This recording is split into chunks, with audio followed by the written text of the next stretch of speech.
Hello brother from another mother, চলে আসলাম brand new video নিয়ে। আজকের ভিডিওটি হতে যাচ্ছে আমার গ্রামের বাড়িতে কাটানো কুয়াশাচ্ছন্ন একটি শীতের সকালের অভিজ্ঞতাকে কেন্দ্র করে। তো আমরা যারা বেশিরভাগ সময় বাড়ি ছেড়ে ঢাকায় বা অন্য কোথাও থাকি, শীতের দিনে গ্রামে কাটানো সেই শীতকালটাকে অনেকটাই মিস করি। তো অনার্স চতুর্থ বর্ষের ফাইনাল পরীক্ষা চলতেছে, আমার পরীক্ষায় গ্যাপ, যার জন্য আমি গ্রামে এসেছি এই শীতে। আজকে ঘুম থেকে উঠেই দেখি অনেক কুয়াশা পড়েছে। তো ভাবলাম বিষয়টা আপনাদের সাথে ভিডিও করে শেয়ার করি। বাড়ির সামনে এসে এত কুয়াশা দেখে আমার কাছে মনে হইতেছিল কোনো একটা মেঘের রাজ্যে আমি হারাই যাইতেছি। আমি যেখানে দাঁড়াই আছি এর চারপাশ জুড়ে শুধু কুয়াশা আর কুয়াশা, যেটা আমরা ঢাকায় থাকলে এর সিটে ফোটাও দেখতে পাই না। আপনি যদি শীতের সকালের ঘাসের মধ্যে লেগে থাকা প্রতিটা শিশির বিন্দুকে নিজের চোখে দেখতে চান, তাহলে আপনাকে গ্রামে আসতেই হবে, কারণ এটা ইট পাথরের নগরীতে দেখা সম্ভব না। এটা হচ্ছে আমার বাড়ির সামনের কিছুটা অংশ।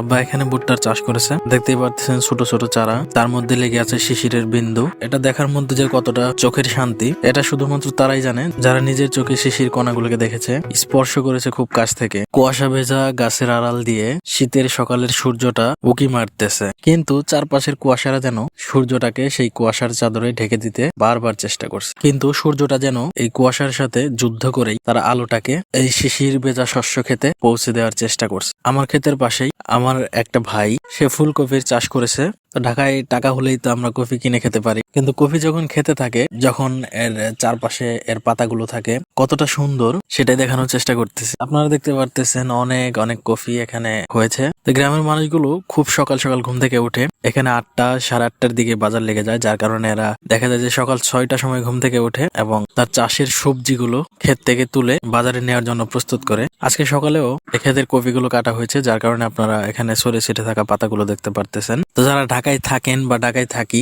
তাদের আসলে এই জিনিসগুলো আর দেখে ওঠা হয় না, যার কারণেই ভাবলাম যে এই জিনিসগুলোকে ভিডিও করে আপনাদের দেখার সুযোগ করে দেই। তো আজকের ভিডিও এই পর্যন্তই, দেখা হচ্ছে নতুন কোনো ভিডিওতে নতুন কোনো বিষয় নিয়ে। সে পর্যন্ত সবাই সুস্থ থাকুন, ভালো থাকুন, আল্লাহ হাফেজ। আর ভিডিওটি ভালো লাগলে অবশ্যই সাবস্ক্রাইব করবেন এবং বন্ধুদের মাঝে শেয়ার করবেন।